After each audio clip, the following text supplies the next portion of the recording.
All right. Here we are. We're live. Hey, Lynette, how are you? How are things? I'm awesome. I'm absolutely awesome. Awesome. So, Excellent. so just in the zone. So grateful. Life is just amazing today. Fantastic. And you said it's warm there too, yeah? Oh, the sun is shining and the ocean is just that beautiful blue calm. And the breeze is just enough to cut the heat. So it's Beauty. sublime. Right after this, I'm going to the beach. Nice. Well, welcome everybody to this live chat with Lynette Elinda. My name is Graham Wardle, and we're going to be chatting. That was talking and chatting at the same time. We're going to be Starting a new chatting trend. about We're checking. we're chatting. We're chatting about the gender divide and the path to healing. So this is an interesting, fascinating topic that we're going to chat about today. So get your questions in. If you have questions, we can see your comments here from X, from YouTube, and on Instagram as well. So if you have a question See a and lot you of want to people I ask a know. question, yeah, there's a bunch of people in the comments already. We can see them. And if you want to ask a question, I can see those questions. I can star them, and then we can put them up on screen later, and then we can chat about them at the end of our talk. So we're going to be doing that. Also, Lynette, we're doing a giveaway, are we not? We are. We're doing two. We're doing two giveaways. Okay, that's news We're to me. doing Great. What are we two. giving away? Two. Copy of Mathemagical. It's Okay, been a great. So two while since copies. we did this. Yeah, Yeah. we had fun doing this. Yeah. So Awesome. we're So going to we're give going to away two copies. Yeah. two copies of Lynette Elinda's audio book called Mathemagical. I was helping produce that audio experience, as I like to call it. So if you comment, and I'm going to bring up a banner here, if you comment the word hashtag magic, you'll automatically be entered to win, and then we'll pick a winner, at the end of this live stream. So comment hashtag magic for Mathemagical, and then you'll automatically be entered to win, and then we'll pick a winner at the end. You'll get a bunch of confetti and fireworks and fun times. So that's what's coming up. But let's jump into our topic, the gender divide. What's going on? Yeah. So it's Really a big big one. one. And I know we chatted a bit before we started about this. And what I really wanted to start with, Lynette, is asking you about this beautiful union of the genders, of the masculine and the feminine, of men and women, what that's like. And then we'll kind of launch into how we've become divided. Right. So what it's meant to be. What it's meant to be. Yeah. What it's meant to be versus Yeah. what it is, right? Yeah. What it's become is Cheers to that. really, really, yeah. So the balance of the masculine and feminine in harmony is actually divine alignment. It's a gift. So when the masculine and feminine are aligned, when they're both in harmony and in harmony with one another, this is a design that is perfect alignment. It's like they fit, and there is greater power. There's greater capacity for everything, from sacred sexuality, which becomes like a healing tool, to the ability to create, to sustain a family and a community, and to be able, through the balance of the masculine and feminine united in divine alignment, to be able to create families that are healthy, and a community is therefore healthy and sustainable, and one that is for the greater good of all and allows us all to be who and what we truly are. It's essentially that divine alignment, okay, as an individual is ascension. It's an awakened soul. And so when you have a man and a woman that are both as individuals on that path, as individuals towards their own divine alignment, you've got just pure power, pure creativity. You've got the best of everything, best of both worlds. And I'm assuming also that there's a level of experience and creation, not just beyond creating a family, but in terms of like creating impact in the world and experience that is only possible through that divine union. Yeah. So if we take a look worldwide, okay, the masculine energy, I'll use my little cup here. The masculine energy is the cup.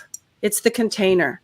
Okay. Now we all get a masculine container, which could be considered the physical body, the logical mind, the part of you that operates in 3D. So we all get a masculine container. Now the water is the feminine energy, and we all have that as well. So the masculine container for males and females is considered the masculine energy.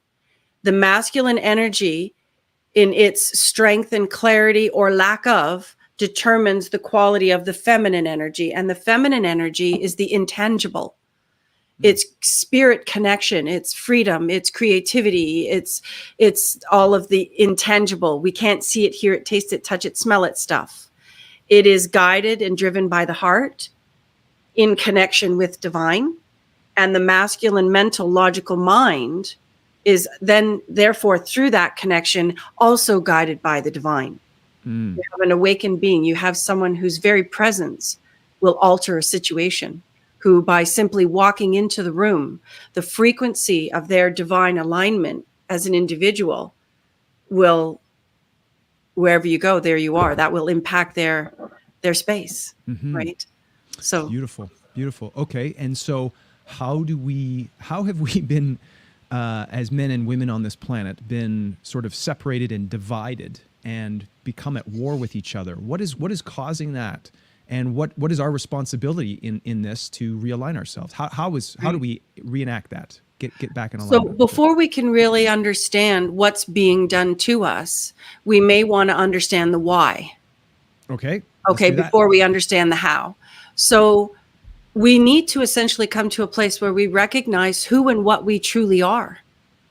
And that divine, sacred, masculine, feminine balance is essentially an awakened being, an awakened individual, one who doesn't operate merely in the 3D through their physicality. This is somebody who connects to spirit. And you know well this yourself. You've been on this journey for many, many years. And that changes the game, and there's no going back once you make that connection. The power from that feminine heart connection, whether you're male or female, it changes the game. So once we become aligned as an individual, and then possible as a couple, once we become aligned as an individual, we awaken to our true power. And in so doing, we become the masters of our reality. We become capable of creating the physical reality we desire, which is what everybody's promised, through religions and self-help courses and all of this. It isn't something that's achieved overnight, but it is the essential end game. And when we awaken to our true self, we are no longer the slaves to the system. We no longer follow as a herd. We now think for ourselves, and we then become our own work of art. We become a very completely unique expression of the divine source. And we are all powerful at that point through that balanced connection. Okay. So the system as we know it now, going into the why and the how, the system as it is right now, and it's in the state of collapse. And anybody who works with me or who knows understands that the system is in the state of collapse. So this system is collapsing because it's not for the greater good of all. And everything in our experience has been created to support that masculine feminine balance, which then translates to an awakened being. And an awakened being cannot be controlled or manipulated by the system. Okay, the matrix, I like to call it, right? We're all Neo. We're all Neo. I play the role of Morpheus and the Oracle in real life because I was Neo. I set myself free, and now I'm able to guide my brothers and sisters. And that's what we're essentially here to do, to awaken to the dream, to awaken to the lie. They don't want us to awaken to the lie. They don't want us to be self-secure and stable because they want to make... Yeah. And they can't make money. And they can't make, that's what I was going to say. This reminds me a lot of the medical industry too, keeping people sick. Because if people are sick, they stay in the system. They don't want to encourage people to be healthy. It's really important to recognize this is true for all systems that are man-made, that are made in the matrix, that are 3D origin. Anything, the education system, the religious system, the financial system, the political system, the medical system, all of them, I may have missed one there, but you get it. They have all been deliberately created right from the seed, right from the get-go, to subtly and very distinctly and profoundly create an imbalance between how the masculine and feminine interact with one another. So they've taught us, in order to destabilize us, to maintain control of us, they have taught us lies. They've programmed us, to believe that the opposite gender is an enemy instead of your gift, that divine balance. And let's talk about this programming, because one of the things that I feel is true is that it's in our own wounds or our own traumas or our own false beliefs, that those programmings take root and they can manipulate people. So if we have a wound around being hurt in a relationship or whatnot, that is the fertile soil for this programming to then take root and then weaponize the two genders or the two, men and women against each other. Yes. So let's talk about that, because I'm assuming that's where the work begins. That's the path to healing. Absolutely. So hurt people hurt people. We want to understand that. And we want to understand that we've all been traumatized. And essentially, the name of the game is not to find out who the biggest victim is, who was hurt the most, which is a very common societally programmed trend right now. I'm the bigger victim. You owe me. You should give to me. This is all false beliefs. And how do we know it's a false belief? One we don't want, because it creates separation. Mm-hmm. Okay. So we want to understand that. And understanding that it creates separation makes it really easy to recognize where we want to go and where we don't want to go. Okay. So I'm coming from a different angle. I think your question again was, it's about basically the path to healing is in our own right. work so within, our trauma, where our trauma is around, maybe it's the men and women, whatever. That's where they take an attack.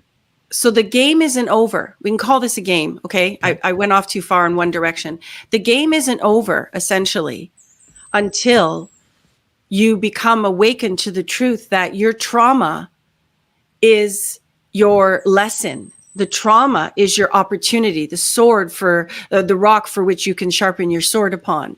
And the game isn't over. You don't win. You cannot become an awakened one until your trauma is your triumph. So this is the path to healing. This is the path to healing. Your trauma becomes your triumph. And this is something I talk about a lot on the network. Understanding that society right now wants us to point fingers at each other, not understanding that hurt people hurt people. You can only hurt me because you're out of balance. And I can either take that personally and call all men jerks because one man was out of balance and did such and such a thing. Now I can, with a very emotionally immature paintbrush, make all of men this. I was very abused by the primary caregivers. I was abandoned by my father biologically, and then I was abused by my stepfather. And somehow I came out of it not punishing all men, not at all. Because from a higher conscious state, which I'd already achieved, I recognized that this is why we're here. So I'm not going to hold all men personally responsible for what happened for me in one particular relationship. Okay? Because if I did, then I fall victim, I fall prey to that false belief, which will keep me separate from that divine masculine feminine balance for my entire life. Until the next one, when we come back. We live many lifetimes and we come back and we learn through the practice. And this is where twin flames, twin souls, which are very misunderstood right now. Very misunderstood. Lots of false propaganda out there about that. I want to talk about the twin flame thing because I know that's a fascinating topic, but can I just ask a personal question? If we rewind to that, you were saying that you understood based on your childhood that this was not, you're not going to take this out on all men. But let's say somebody does get that mixed up and they have this sort of trigger when it comes to men or women. How do they move through that? How do they get loosen the grips of that? First of all, they have to recognize that while we project responsibility or blame onto anyone outside of us, we will remain in the disempowered victim state. And there's 4 demons. I refer to the 4 demons, which are the false mindsets that we need to overcome. And it essentially breaks down to 4, which is victim, needy, righteous, and entitled. Okay. And if you get a righteous, entitled, needy victim, you've got a red hot mess who's going to continue to spin the story that says you're the problem. Okay. And you will remain in the disempowered state. So we've got to recognize first that we're in the disempowered state. Are you cycling over and over and over again? Are you going through your 400th relationship? Do you believe fundamentally that the opposite gender is safe or unsafe? Do you yet recognize, by first taking responsibility for where you're at right now, am I a victim in relationship? Okay. Or have I come to recognize that this is actually my lesson, my training ground, and my role, my responsibility is to take back my power and recognize that life isn't happening to me, it's happening for me. And as long as I'm suffering, that's my first clue. Then when I take responsibility for my own suffering, for my own experience, I can begin the process of changing my reality, where I can switch out the lens that sees it from the perspective of a victim and replace it with the lens of the empowered one who says, I'm here to learn and grow from this. And as I learn and grow, I evolve to higher states of consciousness, where we eventually reach what is very commonly being thrown around now, 5D consciousness. 5D consciousness is to view our reality from unity consciousness. You no longer see the other party, whether it's another gender or even another person, as separate. You see they're on their own unique journey in the subjective perspective, but they are no longer the enemy. And the genders have been pitted against each other because as long as we see each other as the enemy, we remain in the victim state. We remain in the disempowered state. So first step, I'd ask myself, how do I really see the opposite gender? And we'll see a lot of people become confused about their gender partnership preference because they want to reject. So for example, let's say a woman grows up with a really abusive father. She may shut down around men altogether and not allow men in her life at all. Certainly not to go into a relationship with a man and feel sexually safe, emotionally safe with him, because her story is so very clearly, they're not safe, period. Shut the whole thing down. Because she had that experience, yeah. Right. So that could happen at one end of the spectrum. And the other end of the spectrum could be that we don't have any boundaries at all. So we don't want walls. We want boundaries. Walls shut you out, shut me in. And boundaries are flexible. Boundaries allow us to evolve. And this is something that we must change between the genders and how we view each other. So this is a process of personal responsibility and awareness around these traumas or these experiences that we've had, stepping into the perspective of understanding that everyone's on their own unique journey, not getting into, but there also is an accountability, right? If there is a horrible thing done to you, absolutely. It's like, so this is the thing. You are not to blame for your trauma. It is not your fault. It's not even actually the abuser's fault, technically speaking. And I want to be really careful here, okay? Because if somebody is being abusive at the higher level, they're disconnected from their conscious self. Anybody who's acting like a jerk, cruel, mean, whatever, they're disconnected from light. Now, that doesn't mean you don't create a boundary. That doesn't mean you may never, ever interact with that person again. That doesn't mean you may not need a restraining order. Right. It just means that we don't want to take it personally that somebody else is out of balance. Okay. Now, what does happen, and this happens in the masculine feminine relationship. So for example, if you're in a relationship with a woman who was traumatized in her childhood and she has not yet worked through it, her abuser may not take responsibility at all. And then taking responsibility is the first step. And then we become accountable for the damage we caused.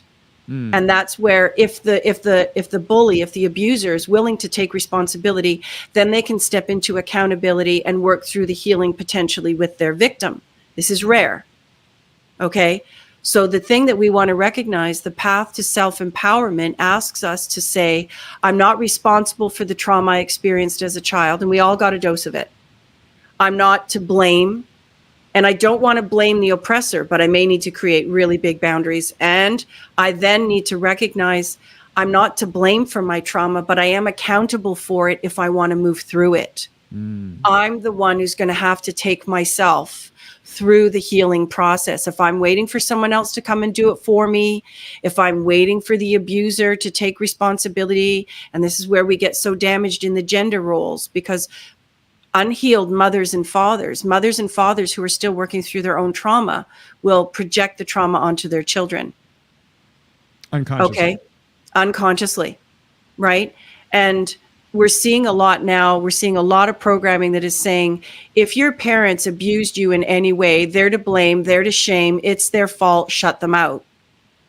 And this is actually a righteous, entitled, needy victim. What we want to do is recognize my parents didn't know. Are they willing to take responsibility and therefore accountability or not? And The average person does not want to harm their children. They really don't. And it's only the unconscious parts of us that will do what we believed was right based on what we knew at the time. And we grow when we raise children. We grow up with our children in many ways. I never raised children until I had children. I didn't know what I was doing. Right. I did my best to do my best. I am responsible now. I always have been, to the best of my ability. But both parties have to then be willing to enter into the healing. So our trauma, originally created through our mother-father relationship, one example of it, will create the future issues in our masculine, feminine, sacred, divine counterpart relationships. So if I have unhealed mother or father wounds, I haven't taken care of them myself, which is ultimately our responsibility, okay, then I'm going to continue to project that into my relationships to create the opportunity for me to then work through it. Yes. And that's the beauty of it, is it's like it's unconsciously done, but it's on a divine plan so that you can heal Oh, it. yeah. So, yeah, because you can't escape it. Before we jump to twin flames, I do want to just double focus in a little bit more on one of the feelings that I had was this idea that when you go through these difficult healing of this stuff, and I'm still working on it as well, is that there's this part of me that's like, well, I didn't do anything to deserve this, so it's like, why do I have to do this work? Why do I have to like clean this up? Like, that's a false it's their belief. fault. That's wonderful. That's a great point. Thank you. It's a false belief. And how do we know it's a false belief? Because any false belief will lead to separation. Okay? Everything I teach is what I call truth talk. And the truth talk will set you free because it's the line of thinking, it's the way of processing that will lead to unity. So it's not my fault. And as a child, an innocent child, you could say you truly were a victim because you didn't have the capacity to protect yourself. Okay? We want to remember that inside that small, physical, undeveloped child is an eternal, immortal soul that's lived many lifetimes and may actually be coming into an embodiment, into a lifetime where they are experiencing abusive parents as a result of the karmic law, which says whatever you do to someone else will be done to you. So if you were an abusive parent in a previous lifetime, under karmic law, you have to come back and experience that same abuse as the child so that you really learn what it's like.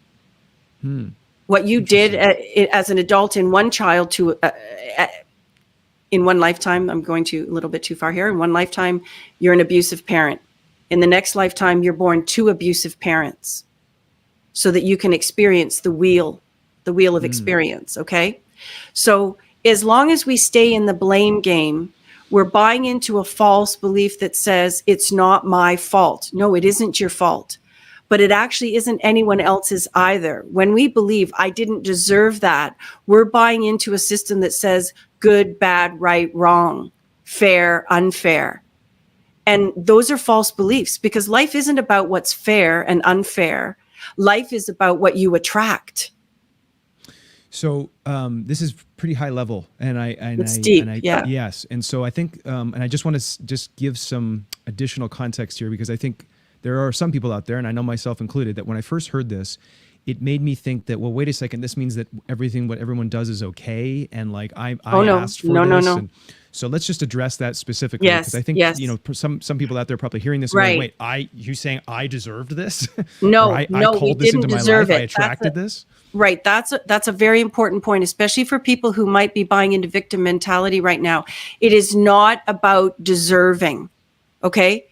At the highest level, you could ultimately say nobody ever deserves that behavior, to be treated with disrespect or to be abused. Okay. But that's not what the game of life is about. So we've been taught false beliefs about what life is about, which essentially keeps us polarized. None of us deserved it. That's not the point. The point is you were given a really big challenge. Mm-hmm. Are you ready to remember who and what you really are and set yourself free from any form of polarization, which creates resistance? A true master experiences any form of resistance, any challenge, any problem as an opportunity to release the resistance, to release the polarization. That's the name of the game. And in order to do that, we have to let go of blaming and shaming.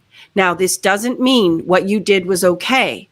It doesn't mean that what you did is something I'm going to tolerate. You may need to create a boundary. And certainly, my stepfather is definitely not invited to tea for the rest of my life, but I forgive him, but I'm not going to forget. Okay. And unless he takes full responsibility and accountability, you're not coming back in. It doesn't mean I agree with the abuse. It doesn't mean I liked it. It doesn't mean I believed anyone deserved it. It means I accept that it happened and that the game is never over until my trauma becomes my triumph. And in order to be able to accept, and I was pretty harshly abused as a child. Okay. My perspective now is, thank you for being such a good asshole, because I overcame that. Now, you're not invited to tea. And I appreciate that you were, with me, the gladiator trainer in the ring. But it showed me what I needed to learn about myself, about life, in this circumstance, in this situation, what I needed to experience in order to be able to achieve balance. And that's the ultimate sacred masculine, feminine balance. So I incorporated both my physical self, okay, and my loving heart in order to achieve that balance. I didn't become the abuser, and I didn't remain the victim. I stepped into my power. Okay. Yes, I understand that. Thank you for sharing that. Marion Chapman here just is asking about what if they do know that what they did was wrong but never acknowledge? Is that a hindrance, or how do you address someone who's like, well, they're not acknowledging it? First thing we need to understand is that each one of us needs to develop boundaries. I don't encourage walls. I encourage boundaries. Your boundaries are defined by your value system.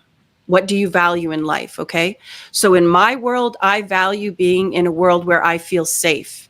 And if somebody was disrespectful, if somebody was abusive and they know it and they're not willing to take responsibility for it, boundary. You're not coming in. Now, that's my value system. And I choose that boundary that way because I recognize that if somebody was abusive, they've even acknowledged it. They're not on the unconsciously doing it pattern. They've even acknowledged it and they're not willing to do anything about it. Well, if I hang around, I'm subject to that abuse again. Right. And this is a lot of what happens in marriage. Okay, so each person has to decide, maybe you're willing to tolerate it. Me, no. You're out. If we've talked about it, first of all, we acknowledge it's happening and we talk about it and you own that you did it. I now need to see you take accountability. And that happens over time. You've got to rebuild trust. Show me that you truly are sorry because you're taking full responsibility. Right? We need to recognize that whether you're victim or abuser, neither side is healthy balance. We don't want to be either. We want to transcend both mindsets of the victim and the abuser. At one point, we'll experience being a victim. At another point, we'll experience being abusers. I really see the world as divided between two groups, bullies and kindnesses. A bully must first take responsibility for their behavior before they can become a kindness. And a kindness cannot become empowered, self-actualized, until they develop healthy boundaries to protect them from those bullies. I don't take the fact that there's bullies out there as something personal and as a problem. I see it as my training ground. It's my classroom. So as soon as you show me that you even knew what you were doing, we're done.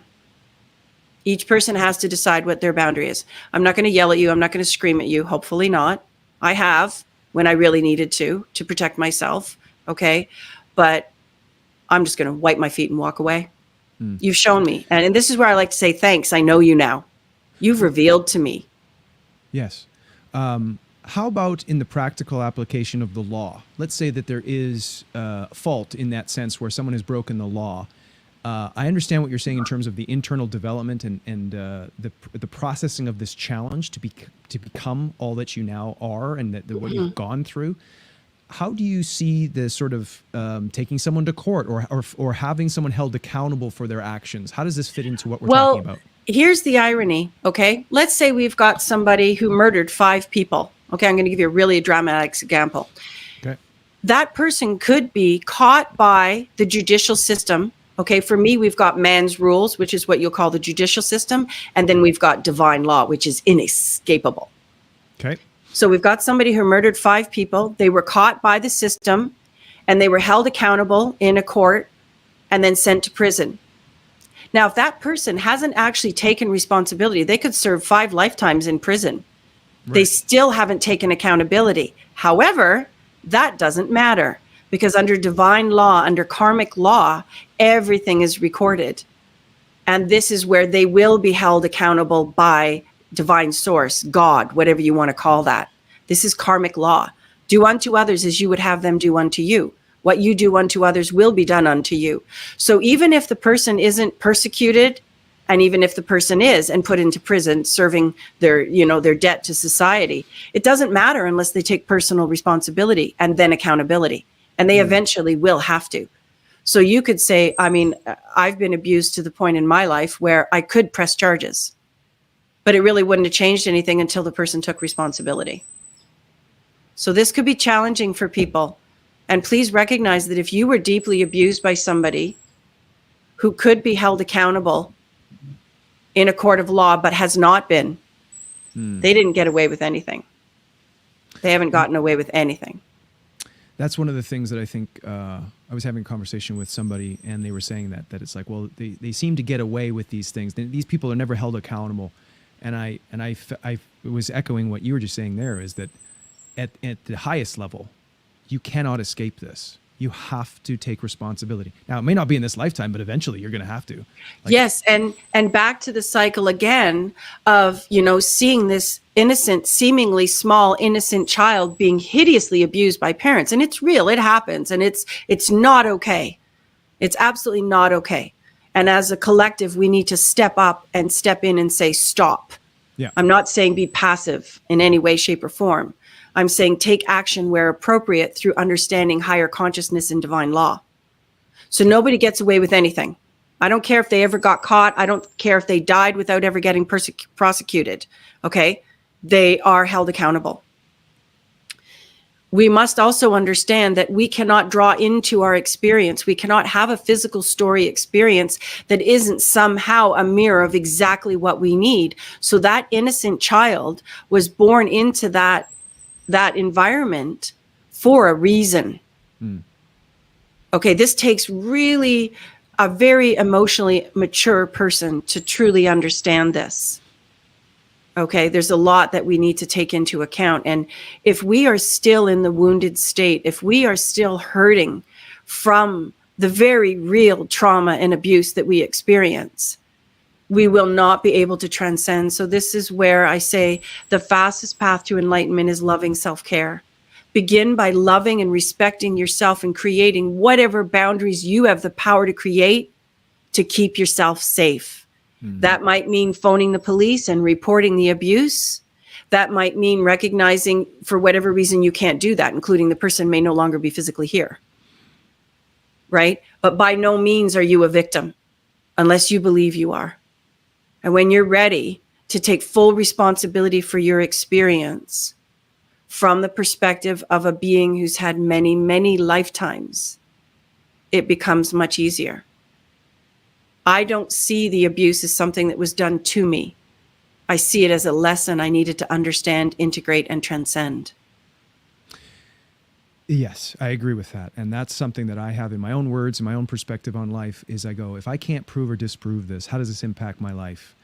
And while I can't prove any of this perspective that you're sharing, which I also agree with, it benefits my life and empowers me to take this on and to heal from it, as opposed to saying, well, that's not true. This person, they have to recognize what they did was wrong and go to jail, and then I'll feel okay, and then I can heal. It's like, no, now you set the goalpost so far back that, and those things you can't control. They might get off in a court of law. They might not get tried. Whatever. Yeah. And now you can't heal. So that can't be the answer. Where's your power? Yeah, exactly. Where's your power? Is your power outside of you, dependent upon somebody else taking an action that they may not, cannot take?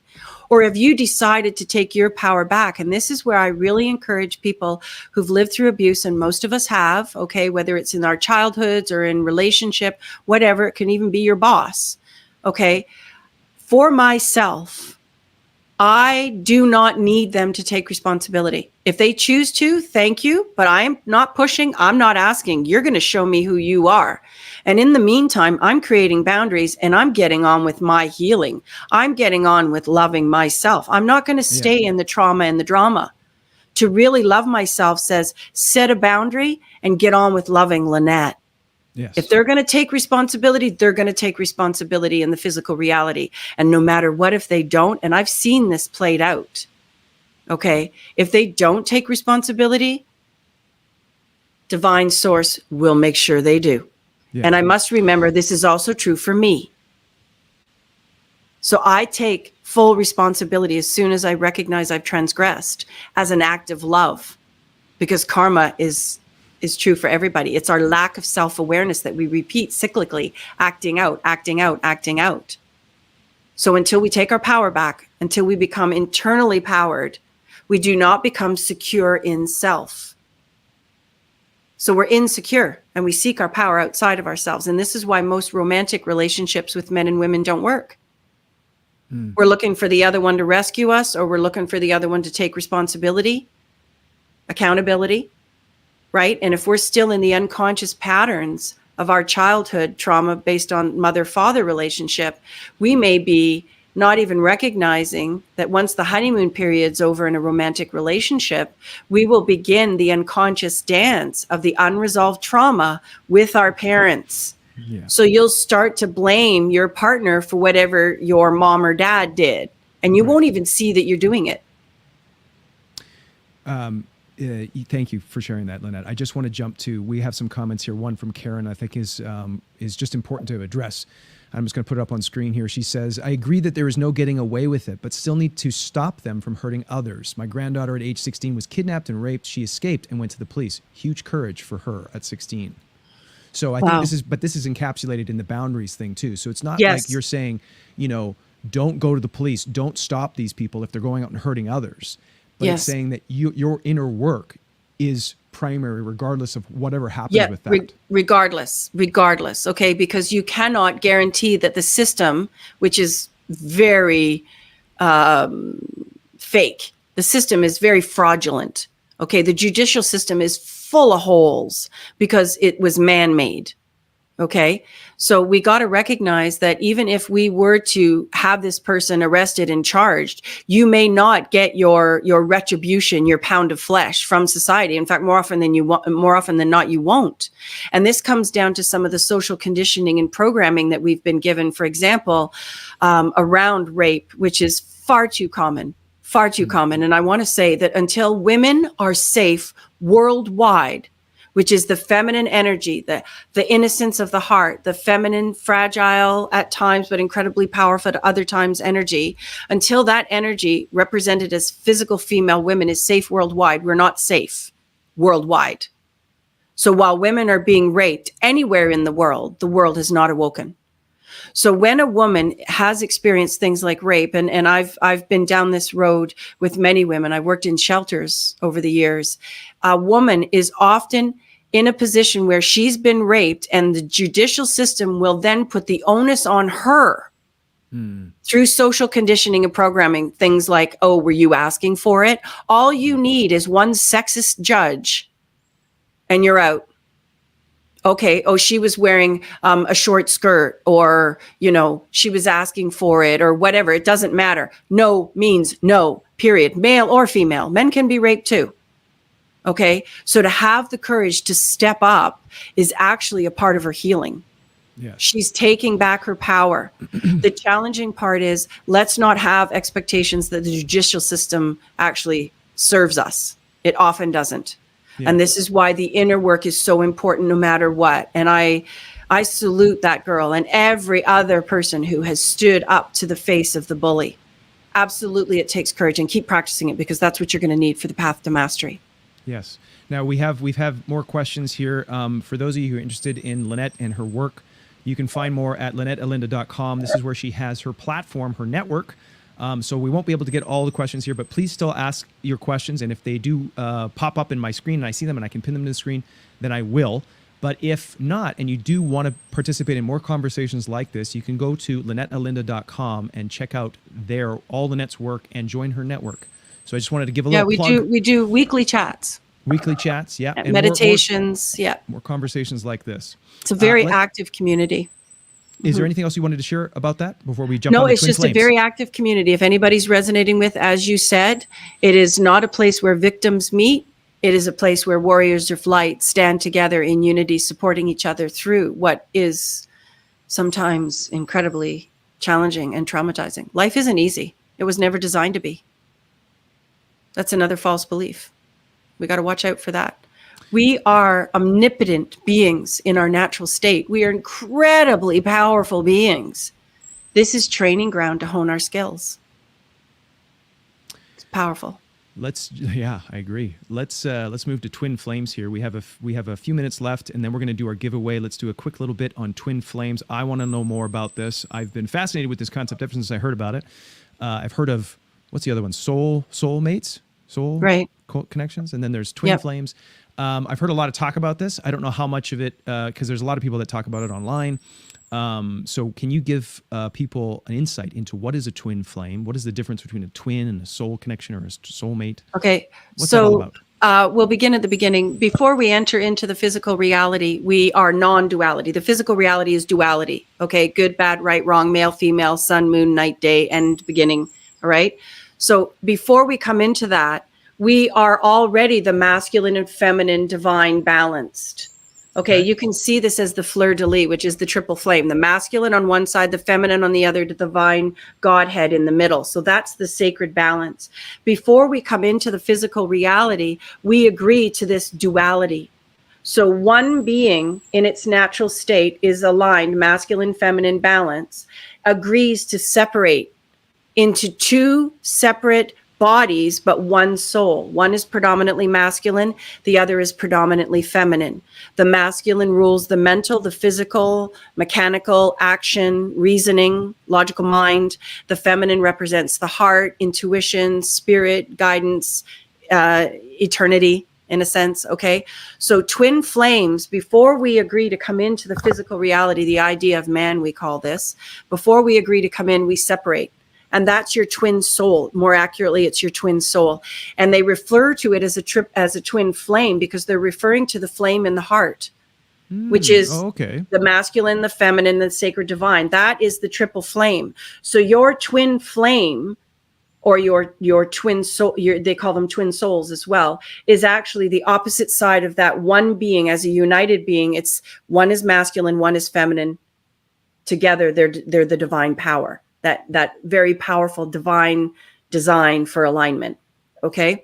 So it's very, very rare to meet your twin soul or your twin flame in physical. It's very rare. There's a lot of people out there now saying you can magnetize your twin. No, you can't. Okay. If your twin isn't already here, and you'll know, if your twin isn't already here, then they can't come in. They won't be coming in. This is a very big subject. And one I do feel informed on because I've met my twin, and you met him. And you will acknowledge there was a distinct energy about us. Yeah. I wish I had the photo to show of, I took some photos of you two together. And I still have one of them somewhere on one of my computers. But yes, it was very distinct. And I remember when I first met you, and then when I met him, I was like, oh, wow. That is crazy to see these two people together. Like, yes, sorry. So yes, I did see. So how would you describe the energy from your experience of it? My twin has since passed from the physical. He passed a couple of years ago. So describe for me, please, the energy that you experienced. I can describe from my side, but that's time for another talk. What did you experience in seeing two twin souls meet in the physical? And I always knew my twin was here. Personally, it was beautiful to see. It was like music. It's like when two people are playing music together, and there's a harmony between the two of them. There's just a dance. It's really beautiful. It's yeah, it is. I miss him. Forgive me, when we talk about our twins, it's very common for the tears to come, and it's such a beautiful expression of unconditional love. Right? You do not have karma with your twin soul. You don't have karma with yourself. Okay? And when you come back together, and I'd be happy to do a talk about this because it's a profound experience. It's the God expression in physical. Okay. You have perfect alignment. You fit just perfectly, instantaneously with each other because there's no karma. Okay. So then we have soulmates, and with soulmates, we still have karma, but they have become a blessing in our reality. You'll act out your karma with soulmates. And a soulmate is not necessarily a romantic partner. It can also be a friend. It can also be your auntie or your mom okay? Your twin flame is very typically, and I would say in the truest form, always a romantic position. Okay? Now, some people would say their twin flame is their brother, their sister. I really... From my understanding, and I don't want to speak in absolutes, I don't believe that that's possible, but that's a deeper conversation. Your soulmate can be brother, sister, any of them. There will be an immediate connection also with the soulmate. You'll feel some kind of a recognition, but it will not ever can be as powerful as the twin soul, the twin flames meeting in physical.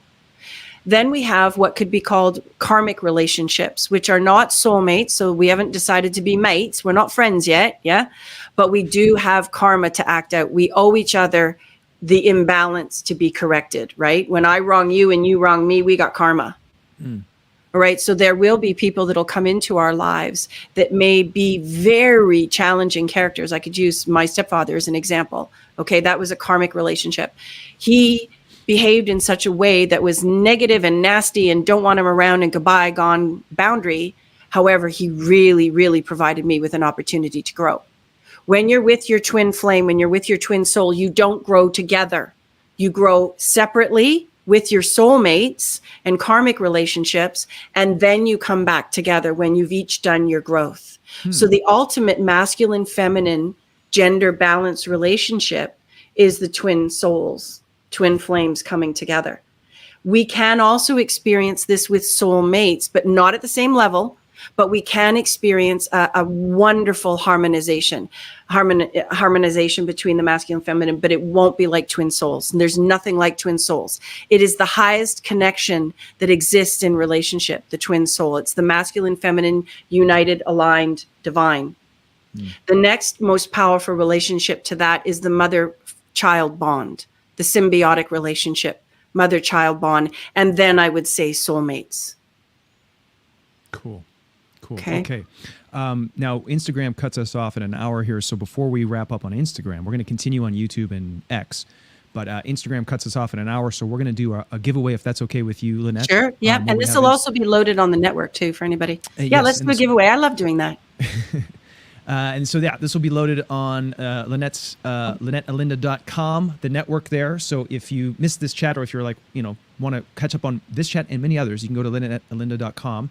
But right now, comment #magic for your chance to win a copy of Lynette's audiobook, which I helped produce, called Mathemagical. He didn't help produce it. He edited it and produced it. Yes. Okay. It would not be out there if it weren't for Graham. I talked into the microphone. He did the rest. It was a fun time. It was good times. I wish I had another photo we could post of all the paperwork all over the desk there in the podcast studio. But yeah, if you comment #magic, right now you get one entry. If you comment multiple times, it'll still only give you one entry. But if you haven't yet, comment that little number sign. It's called a hashtag, and then the word magic. And then, so you have to put the hashtag though. You have to put the hashtag, then magic. If you just put magic, it's not going to work.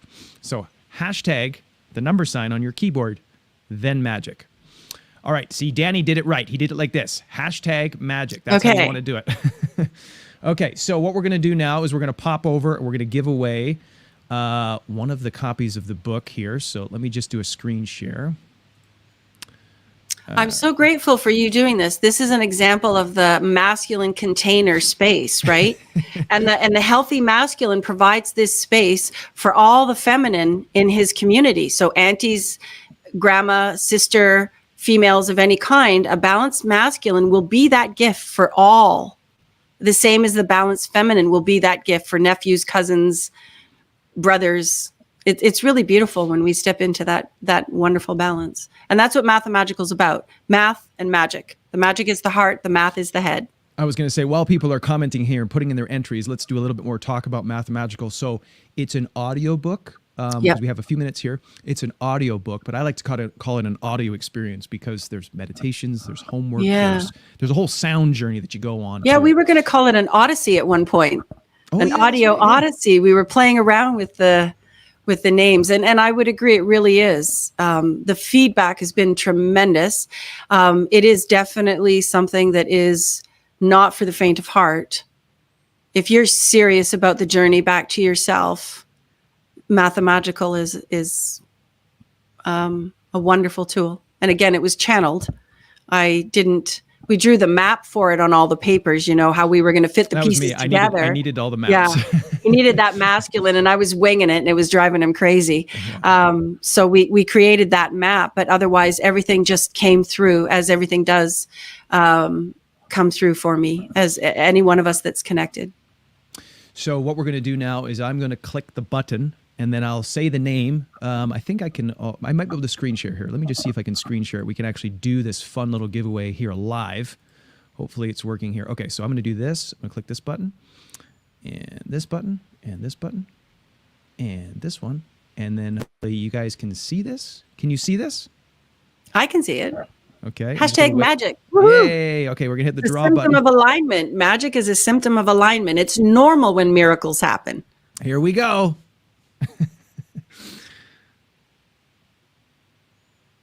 Oh, that's so cool.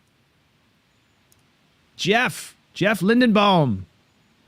So Jeff, we will reach out to you there and get you a copy of Mathemagical. So that's great that worked. Okay. We'll do another one before we finish. We'll do another one, but we'll do it on YouTube and X, because we got to wrap up here for Instagram.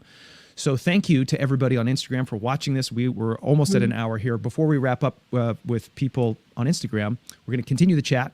But Lynette, did you want to share anything with the people that are just watching on Instagram before we wrap up with them? There's only one of us here. The path home is essential. And if you've resonated with anything that I'm sharing here, please do feel free to check me out. I'm on Instagram, X, Twitter, everywhere. X, oops, did I say Twitter? I'm in training.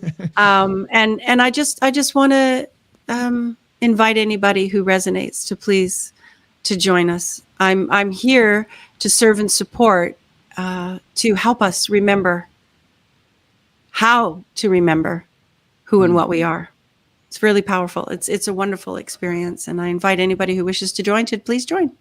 Awesome. Thank you. So I really appreciate you joining us. We're going to keep streaming on Instagram until it cuts us off. So we're just going to continue now with some of your questions and anything else, Lynette, that you want to share. So if you do have questions, I do have some of them pinned here, so we can bring some of them up on screen. Yes, let's do that, please. Yeah. Yep. So let's go to back to Karen. She asked earlier on, we were talking about they. They were trying to target people. They are.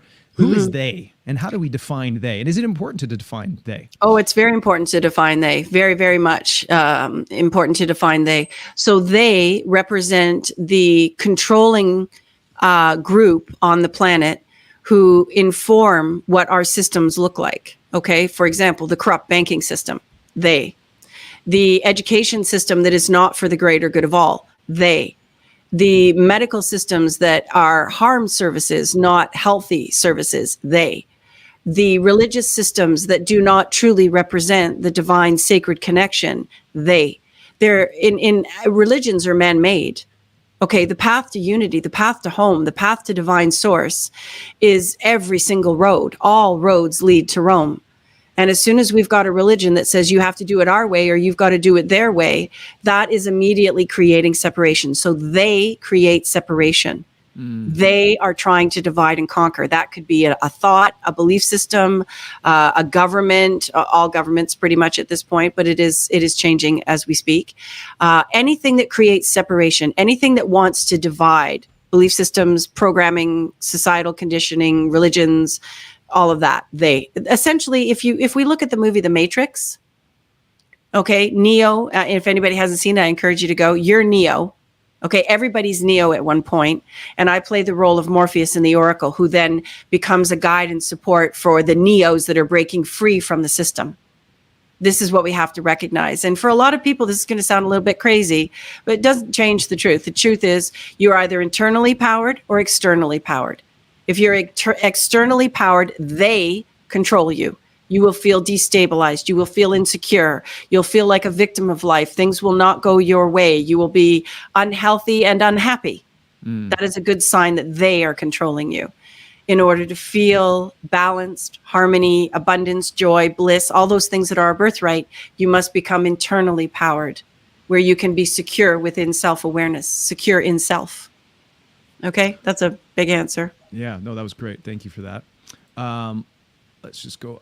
Let's go to. Well, Norma probably missed the opening of this, but we are talking about the gender divide and the path to healing. So Norma asked, "What does a balanced relationship look like?" Maybe Norma hasn't had one, so we can talk to that.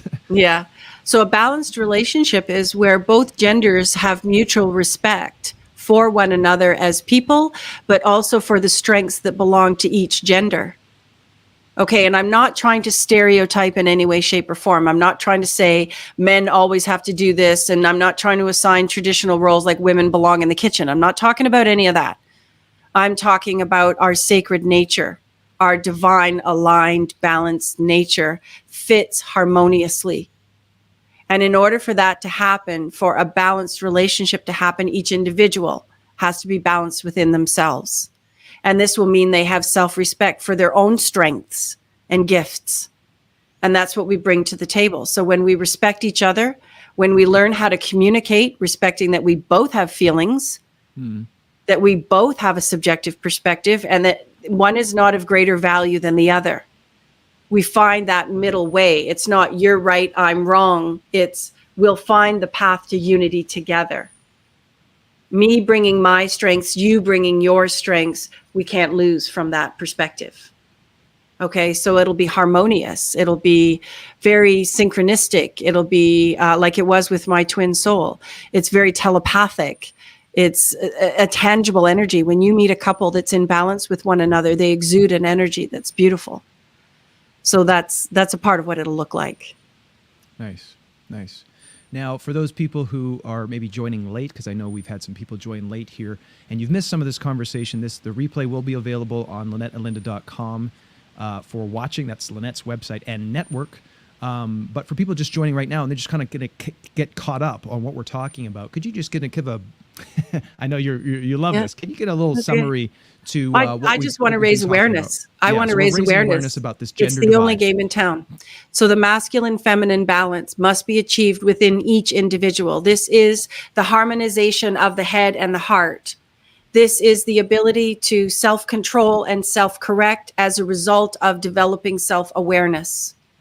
We're talking about how this impacts couples and why we're seeing so much gender divide. We're seeing gender divide because the system wants they want you to remain externally powered and controlled where they have power over you. Okay, so they have deliberately programmed us systematically for eons of time to see the opposite gender as competition, as a problem, as the problem, instead of recognizing the truth, which is in uniting the genders first within ourselves. I have control. My heart is the master of my thoughts. When a man's heart is the master of his thoughts, he's balanced as well. When a woman is physically safe, her heart, her feminine energy can rule. And the male's job is to keep her physically safe. Now, the female's role is to keep his feminine energy, his heart safe. So he keeps her physically safe, provides and protects. She keeps him emotionally and spiritually safe. And in that balance, we have true power. We have an awakened being, which then comes together as a very healthy, helpful, supportive, community-minded, unity-minded couple. These will be the cornerstones of any community. Awesome. Okay. So that's a brief, very You got to listen to the whole chat. There's a lot there. Yeah. So let's jump to another question here. We have, this is a fun one. Susan says, what is your most inspirational moment so far in your life, Lynette? Yeah, my most inspirational moment. Oh, wow. I've got flooding by so many. But if we're going to talk about this specific subject. Yeah, let's keep it in the subject. If it was about this specific subject, then it would be the moment I met my twin, which is the ultimate masculine-feminine balance. I don't think you've And ever told me that story. when I physically met him, it was like time stood still. And this isn't like romantic. It's not lust. It's not about that. It's just something else altogether, which I don't believe from my own experience you can understand until you experience it, which is knowledge. Knowledge is experience. And when I met my twin, I felt that harmonization, and it absolutely affirmed divine God creator for me in a way like nothing else did. I felt absolutely and completely loved. Time stood still. It was almost like a freeze frame moment in a movie. The air was crackling between us, and he literally had a halo Oh, whoa. of light around his head. And when we met, it was like the energies. And for me, it was an affirmation on multiple levels, both in physical, external, and internally, of that divine sacred connection. My faith didn't need any help. My faith has always been strong. I've always just known, okay, an awakened one. I'm conscious. I've awakened to the truth of who and what we are. And I came in awakened. I began discussing metaphysics at 6 years old. But this meeting my twin was the physical confirmation. And I would have to say, for me, it was God. It was that absolutely beautiful, harmonious, completely safe, powerful, profound, omnipotent God connection. Beautiful. Yeah. Beautiful. Let's jump to Jane's question here. Jane says, can two people of the same gender be twin souls? This is something that's really controversial. And I can't really say yes or no. We'd have to go into a much deeper exploration of it. But if I was to go to the strictest teachings, and I will speak about my mentor, who's 93 years old, and he's been teaching metaphysics and quantum physics, which is really what I teach, for over 70 years now. Strictly speaking, he would say no. But I can't speak to that from my own personal experience, right? So I can't say yes or no, but based on his teachings, he would say no. But you can be, and this is something that's really powerful to acknowledge, you can be in a relationship with a soulmate. The soulmate connections can be very, very powerful. It's just not the same as the twin souls. And the twin souls truly represent the masculine, feminine alignment. And when it's two of the same gender, literally in the physical, the parts don't fit the way they were designed to fit for twin souls. So I do acknowledge, though, you can be in a same gender relationship with somebody that is profoundly powerful and impactful. And that can be a deep soulmate connection, which I've also known. I've had deep soulmate connections, very powerful, but not the same as the twin soul. No. Okay. Awesome. Awesome. Let's do another giveaway here, if that's cool with you. Yep. If you guys have any other questions before we wrap up, please throw them in the comments. We're still, actually, it looks like we're still live on Instagram, so awesome to Instagram. We're going over time there, so that's a bonus. But let's jump back to our giveaway. So if you didn't get a chance to enter in, put your hashtag magic for your chance to win a copy of Lynette's audiobook called Mathemagical. In the comments, if you haven't already done so. And for everybody else who has done so, well, you're going to get a second chance to win here. So we're going to go back to my little present screen. I'd like to comment to Jeff's comment saying, thanks everyone, I never win. Jeff, you got to change the way you think, sunshine. You got to change the way you think. You've got to start to say, I do win. It's a mindset. We're magnetic beings, and that's the feminine energy. The feminine energy is the magnetic part of us. That's why the female is typically so creative, okay, more so than the masculine, but the masculine can be as well.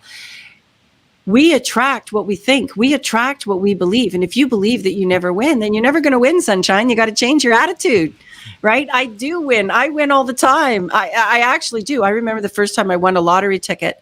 I was buying those little ones that open up. And I don't buy lottery tickets. I was raised to believe it's a poor man's tax. So I said to the girl, I think I spent $3 or something. This is years ago. And she said to me, I said, what's a winning ticket? She goes, well, if you win 3 gold bars, you win $100. And this was like 25 years ago. So I could even buy dinner for that, you know? And I opened up the very first ticket in the very first window, and it was 3 gold bars. Oh, perfect. First time I played bingo, and I've only played bingo like 5 times in my life. The first time I played bingo, it was the first game in a big, huge bingo hall, and I won $500. Okay, so I get to a point where it's like, I know I'm going to win. Why? Because typically I'm the most aligned one in the room.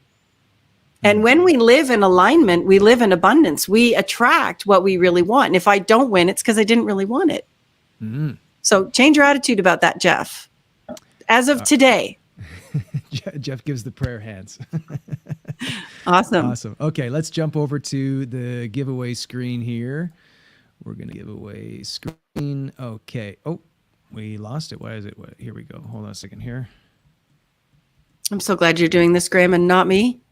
Here we go. Draw.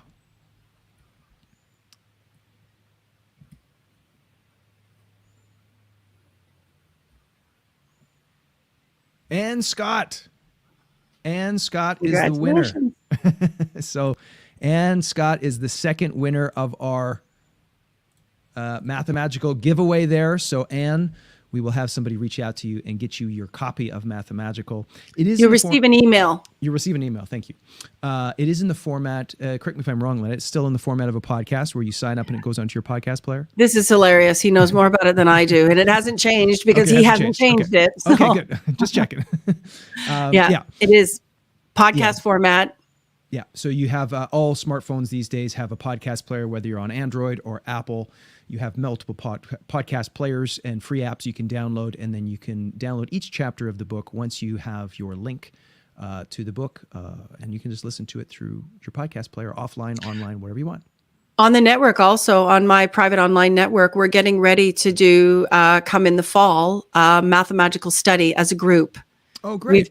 We've begun the Razor's Edge group, and we have a course beginning at the end of June for the Razor's Edge group for people that are really, really serious about this path. Please feel free to check it out. But we will also be doing in the fall the Mathemagical book study as a group. There we go. It's fascinating. So many layers. And we also have mathemagical.com if you just want to check it out and say, what is Mathemagical? I want to find out some more about it. So there's mathemagical.com. You can visit. Masculine, as well. feminine balance, math and magic. There it is. Right. And it's also math-a-magical. It's not mathematical. It's math-a-magical. Yeah. That was Lynette's creation of that. You've had that word in your mind for a long time. That's what you wanted to call it. It just downloaded like everything. The whole book just downloaded, right? It's not something that I wrote out. It was just, the information's just there, which is just essentially one who's remembered who and what we are, which is myself. I have done this. I've awakened so I can connect to infinite intelligence. Right? It's through that connection. And I woke up one morning with the knowledge that I was to create this book and that it was to be called Mathemagical, and it represented the masculine feminine balance. And gosh, we only created the book a few years ago, but I was told probably at least a good 10 years prior. And one of the reasons why I believe that I feel that I was instructed to create the book by divine source was because of the fact that the gender imbalance right now is the foundational juggernaut. Mm-hmm. Okay, the masculine feminine balance is essential. Everything in this universe is created based on that balance. And this is what our next workshop on the network is about. Understanding that balance first within ourselves. My mind does not control me. My monkey mind doesn't control me. My heart does. My heart is connected to divine. Therefore, I've got access to that higher unity-minded consciousness, which is now carried out by my logical masculine energy. This balance is essential. Until we achieve the mathematical masculine-feminine balance, we remain externally controlled and powered victims of a very corrupt system that is in the state of collapse. We're in the Great Awakening right now. We're collapsing as a society. Why?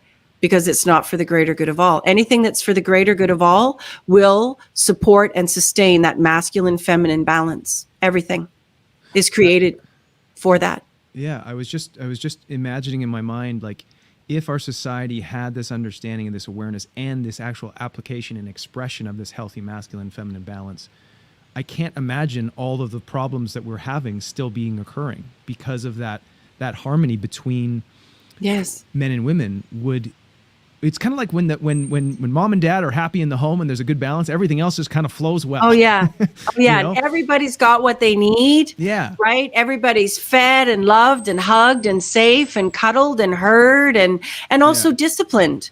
Yeah. Right. Discipline is a masculine quality. Now that doesn't mean that, only men have discipline and women don't. This is not correct.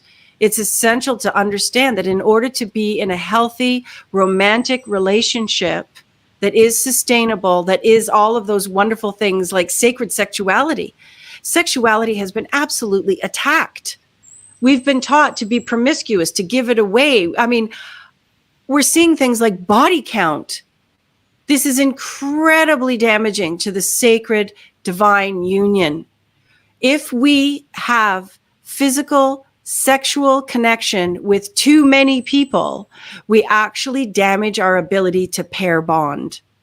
Can we talk about this? Do we have time to talk about this? Yeah, this is very important.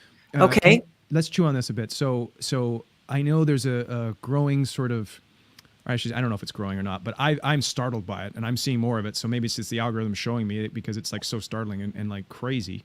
But a lot of young people with this idea of having this high body count and women flaunting it as if it's like something that they're a challenge to have so many people that they've slept with. So insane to me. And then my question is, if somebody has slept with 100 people, are they ever able to afterwards, maybe they take 3 years of celibacy, are they ever able to return to a level of intimacy that would be deeply meaningful and sacred? Well, there's a few things we need to look at to understand. First of all, somebody who is not secure in self is going to have a high body count. If you have self-respect, self-love, and self-trust, you will not have a high body count. Every single person that you're physically intimate with, okay, and physical intimacy and emotional intimacy are two different things.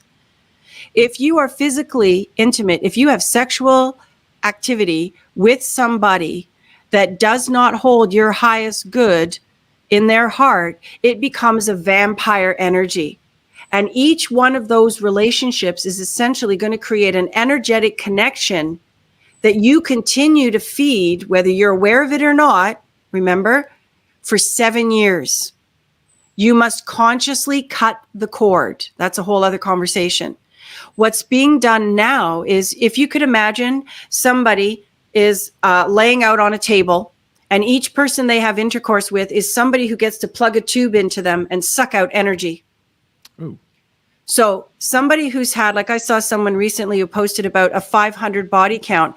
I immediately went into prayer for her. It's like, bless your heart, sweetheart. You have absolutely no self-respect, no self-love. If you did, you would have kept your physical temple sacred and only allow the connections that are respectful and loving. Because anything else, whether you're aware of it or not, okay, there's a much higher game happening here that most people aren't aware of, because it's in the intangible feminine energy. And as we become more conscious and aware, we can feel that energy. I can feel it. So if I meet somebody who's had physical sexual connection with many, many people, they look like an octopus with 1,000 arms, however many people they've had intimate connection with.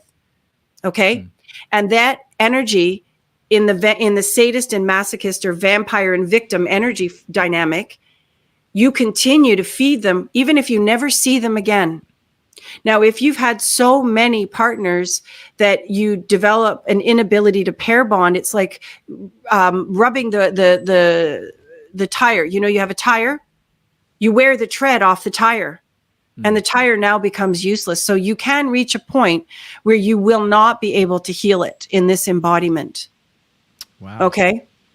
So I want to paint a really dramatic picture here for anybody who's confused about where they're spending their sexual energy. Your sexual energy is a sacred gift. And when two come together in the name of that sacred balance, that energy heals. That energy manifests. That energy informs the connection. It deepens the loyalty. It increases telepathy. It's a sacred, powerful connection, which is the twin souls. There is no lust.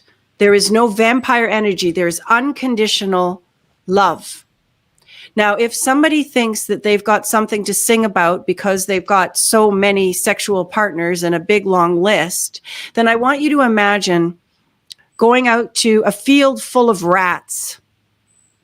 And I want you to chuck a piece of raw meat in the middle of the field. All the rats are going to come scrambling. They're bottom dwellers. They don't care. They'll take whatever they can get. And this is essentially the dynamic. And the woman is always in charge unless she's physically overpowered, in which case it's rape. The woman is always in charge of whether or not the man is allowed to present himself to her physically. She must create healthy, safe boundaries for herself through that mathematical connection that ensures that only those that have her best interests at heart come in to her sacred circle. Now, as she learns self-love and self-respect, she will not allow an unbalanced, unhealthy masculine to approach her. And a healthy, balanced masculine will not allow himself to move into relationship with a woman who gives herself to anybody and everybody. Okay, we need to understand the deeper sacred balance of each of the gender, you know, each of the roles, but the feminine is essentially in charge. I say in my teachings with clients, goddesses never chase. She attracts like unto like. If she's deeply respectful, she'll attract men that are deeply respectful. If she doesn't respect herself, then she's going to attract men that won't respect her. Okay, and it is very important that the feminine begins to respect this and understand it. And this is why, as the female gender, we've been so attacked. The feminine is more powerful, in a sense, you could say, because it is the connection to divine. Now, the masculine, a male, also through his heart has this connection. But as a woman, as the bearer of life, as the one who has that symbiotic connection, the female, the feminine of the species has more power. And she's ultimately powerful when she has that masculine protection. If she doesn't have the masculine protection, she cannot be in her full power. She needs him.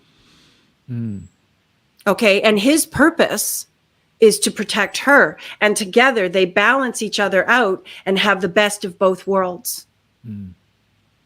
Okay, so women have been objectified, hypersexualization, lust as a conquest is very dysfunctional, very emotionally immature, and absolutely controlled and created by them. It keeps us destabilized. Helena on Instagram, which we're still live on, which is great. She's saying, why do you think that there is such a gender imbalance right now, which we've been talking about? It's the collapse of these systems. The collapse. Yes, the gender imbalance has directly and deliberately been created by those who want to continue to gain and have power over us.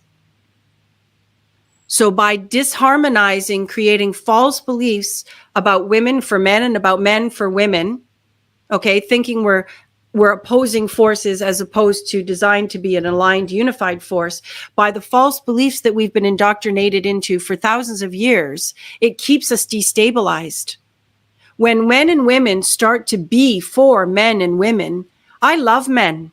I love men. They're wonderful. Absolutely. I'm so grateful for the masculine energy. I could not be who I am without it, both in my own masculine energy and in the safe and healthy men around me. And the same is true for a man. I've known many men who say, wow, you find yourself a powerful, loving woman, and you've landed the big one. It's in that balance. Now, I'm a really powerful woman, so relationship for me can be challenging because I need a man who's equally in his power to hold the level of power that I've got myself. And this also becomes true for a man. He creates great power for himself. He doesn't want to attract a woman who's diminished. He wants to attract a powerful woman who challenges him. We challenge each other. And this creates a formidable divine alignment of grace and grit. Powerful. And when this is achieved, we take back our power from that dysfunctional society who's been keeping us diminished, separate, ill, disempowered, in disease, in poverty, in separation, pollution, all of these things. It's the Great Awakening. It's all collapsing. Those of us who get it will align. Those of us who don't, won't yet. We all eventually must do this.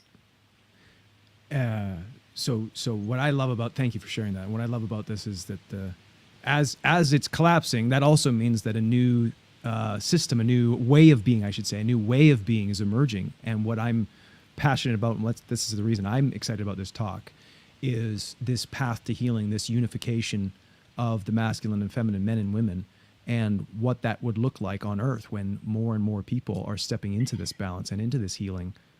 That's something to be super excited for. Well, we're already seeing it, and you already see it in a number of your connections, like your and my connection.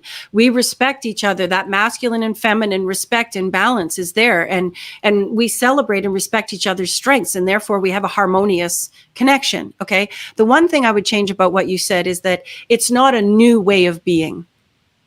Oh yeah.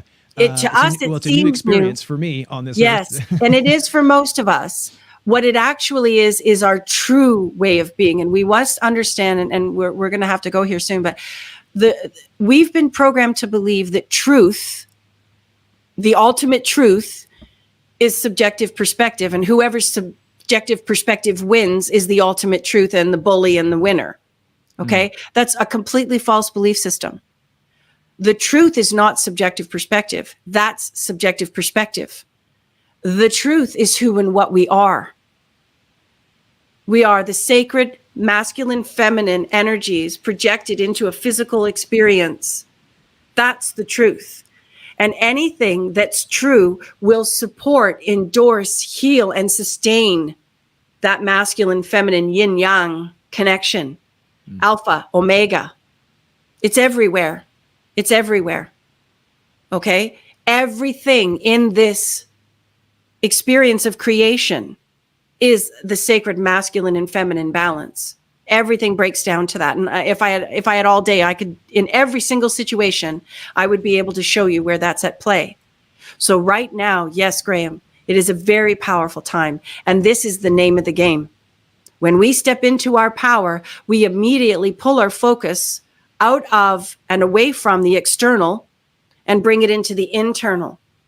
And when we bring it into the internal, we're living in truth, which is where the power is, which is always unity, which is always unified consciousness, win-win, respect, balance, no longer polarized. We're living in a polarized society that is collapsing. Anything that is polarized is not for the greater good of all. The masculine feminine balance is for the greater good of all.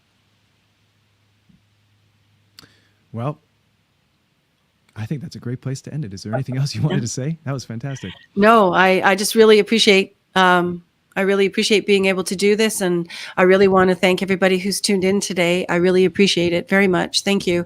And Graham, as always, I appreciate your support. And you're such a great co-host. You're a great host. I just so appreciate having watched you grow and expand over the years. It's so beautiful. And this is what happens for us when we see each one of us come into our masculine, feminine balance. It's so beautiful. It's so inspiring, and I can never get enough of it. So thank you for being you, for doing the work. And in doing the work, you've become a greater gift to everyone that you're in touch with. And I would say that to everybody out there. When you do the work, you move into balance yourself. You become your own gift, and then you become the gift for everyone that you encounter. And this is so important, especially now. There's our power. Okay?